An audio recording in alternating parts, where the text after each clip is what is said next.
बहुत समय पहले की बात है। एक छोटे से शहर में संजना और लकी नाम के पति पत्नी रहते थे। संजना कभी माँ नहीं बन सकती थी, इसीलिए वो हमेशा अपने पति लकी के पीछे पड़ी रहती थी कि वो दूसरी शादी कर ले। सुनो जी, आप दूसरी शादी क्यों नहीं कर लेते? नहीं, मैं दूसरी शादी नहीं कर सकता। पर मुझे बच्चा चाहिए। मैं भी चाहती हूँ कि कोई मुझे माँ कहकर पुकारे, मेरा अपना बच्चा हो। ठीक है, हम एक बच्चा गोद ले लेंगे। नहीं, मुझे मेरा अपना बच्चा चाहिए। मुझे आपका बच्चा चाहिए। उसके लिए तुम्हें शादी करनी पड़ेगी। देखो, मैं तुम्हें बहुत प्यार करता हूँ और मैं तुम्हारे होते हुए दूसरी शादी नहीं कर सकता। संजना के लाख कहने पर भी उसका पति लकी शादी के लिए नहीं मानता। मैं कभी माँ नहीं बन पाऊंगी। मुझे कोई माँ कहने वाला नहीं होगा। मैं एक बांझ बनकर ही रह जाऊंगी।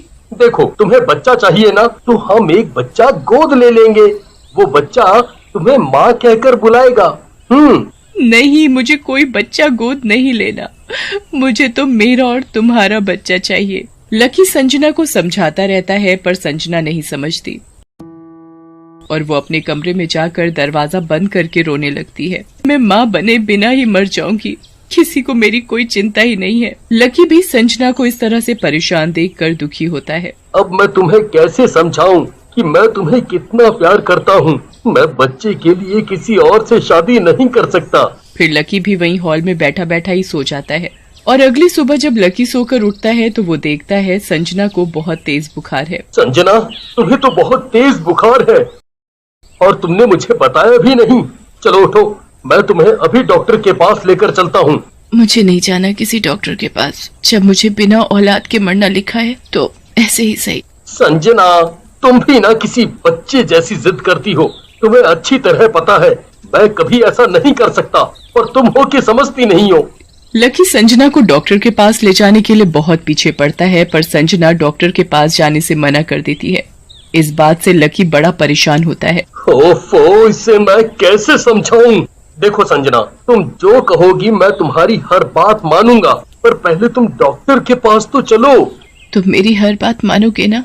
हाँ, तुम जो कहोगी मैं मानूंगा। अब चलो डॉक्टर के पास। संजना फिर अपने पति के साथ डॉक्टर के पास दवाई लेने चली जाती है। जब संजना डॉक्टर से दवाई लेकर वापस आ रही होती है तो उसे रास्ते में एक लड़की सड़क के किनारे पड़ी दिखाई देती है। अरे, ये सड़क के किनारे कौन लड़की पड़ी है? अरे हाँ, ये तो कोई लड़की है, शायद बेहोश हो गई है। संजना और लकी अपनी गाड़ी से उतरकर लड़की के पास जाते हैं और उसे उठाकर अपने घर ले आते हैं। कुछ देर बाद लड़की को होश आता है। तुम लोग कौन हो?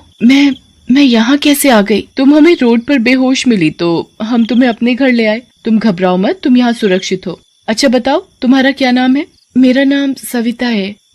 मैं पास के गांव में अकेली रहती हूँ। कुछ लोग मेरे अकेलेपन का फायदा उठाने के लिए मेरे घर में घुस आए थे, इसीलिए मैं वहाँ से भाग आई। ओह, ऐसी बात है। तुम यहाँ हमारे साथ रह सकती हो। आपका बहुत बहुत शुक्रिया, आप बहुत अच्छे हो। सविता खुशी खुशी संजना और लकी के घर में रहने लगती है। ऐसे ही बहुत दिन बीत जाते हैं। सविता बिल्कुल उनके घर के एक सदस्य की तरह बन जाती है।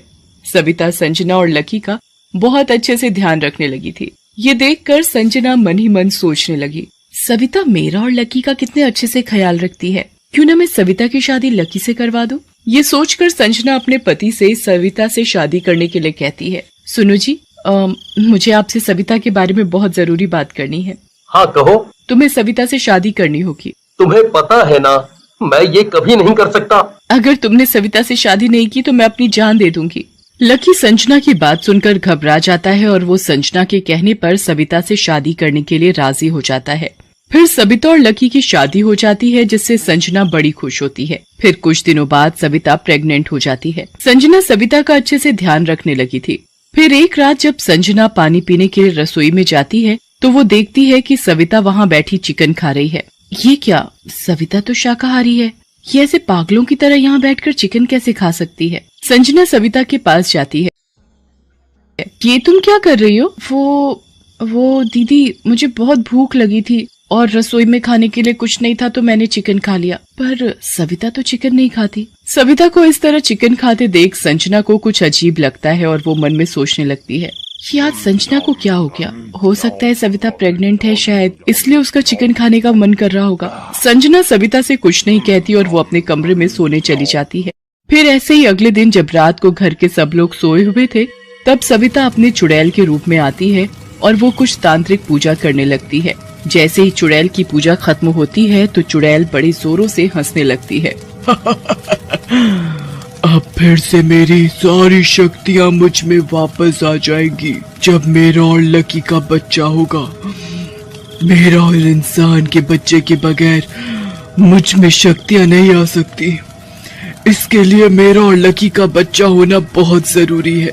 जब चुड़ैल अपने कमरे में तांत्रिक पूजा कर रही होती है, तभी संजना की नींद खुल जाती है तो वो सविता को देखने जाती है। जैसे ही संजना सविता के कमरे के पास जाती है तो उसे सविता के कमरे से डरावनी आवाजें आती हैं। संजना खिड़की से झांक कर देखने लगती है तो कमरे के अंदर का नजारा देखकर संजना के होश उड़ जाते हैं। ये क्या? ये तो एक चुड़ैल है और ये तो लकी के बच्चे की माँ बनने वाली है।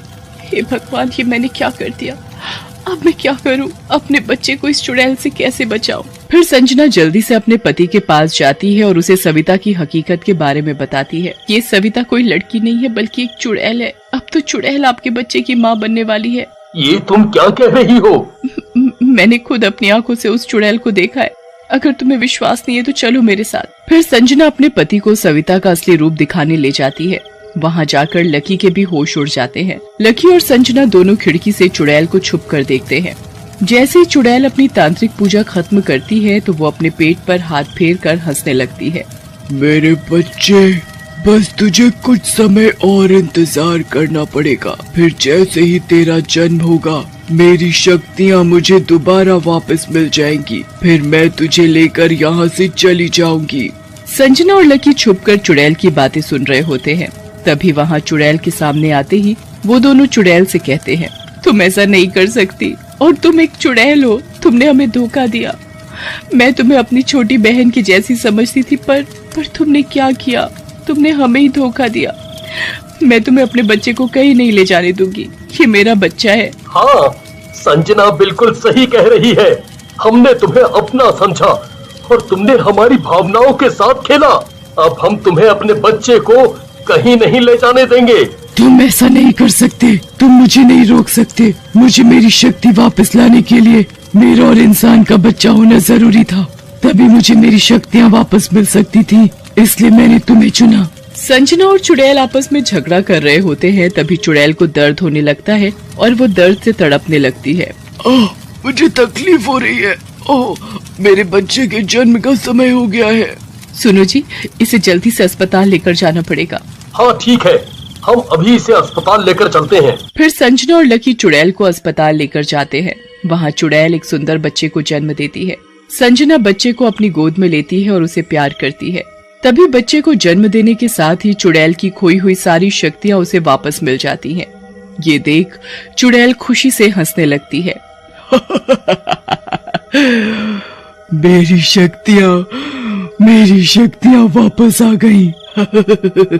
फिर चुड़ैल संजना से अपना बच्चा वापस मांगती है तो संजना बच्चे को देने से मना कर देती है। ये बच्चा मेरा है, मैं इसे किसी को नहीं दूंगी। चुड़ैल संजना से अपना बच्चा लेने की बहुत कोशिश करती है पर संजना चुड़ैल को बच्चा नहीं देती। भगवान के लिए मेरा बच्चा मुझे दे दो। मेरे बच्चे को मुझसे दूर मत करो। मैंने इस बच्चे के लिए ना जाने कितने सपने देखे हैं। अगर तुम मेरे बच्चे को ले गई तो मैं अपने बच्चे के बगैर मर जाऊंगी। मैं तुम्हारे आगे हाथ जोड़ता हूँ। इस बच्चे के बगैर ये मर जाएगी। एक माँ को एक बच्चे से दूर मत करो। नहीं, ये तुम्हारा बच्चा नहीं है, ये मेरा बच्चा है और मैं अपने बच्चे को किसी को नहीं दूंगी। फिर जैसे ही चुड़ैल संजना से बच्चा अपनी गोद में लेती है तो बच्चा चुड़ैल की गोद में बड़ी जोरों से रोने लगता है। बच्चे को देखकर संजना से रुका नहीं जाता तो वो चुड़ैल से बच्चे को अपनी गोद में ले लेती है। बच्चा संजना की गोद में आते ही चुप हो जाता है।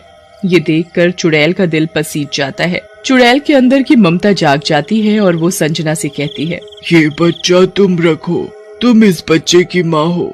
मैं एक माँ होकर एक माँ से उसके बच्चे को दूर नहीं कर सकती। मुझे पूरा यकीन है कि तुम इस बच्चे की अच्छे से परवरिश करोगी। ये एक चुड़ैल और इंसान का बच्चा है तो इसमें भी बुरी शक्ति नहीं होगी। ये एक आम इंसान की तरह ही रहेगा। ये लो तुम्हारा बच्चा। चुड़ैल एक बार अपने बच्चे को बड़े प्यार से देखती है, फिर संजना को बच्चा देकर वहाँ से चली जाती है। संजना भी अपने बच्चे को पाकर बड़ी खुश होती।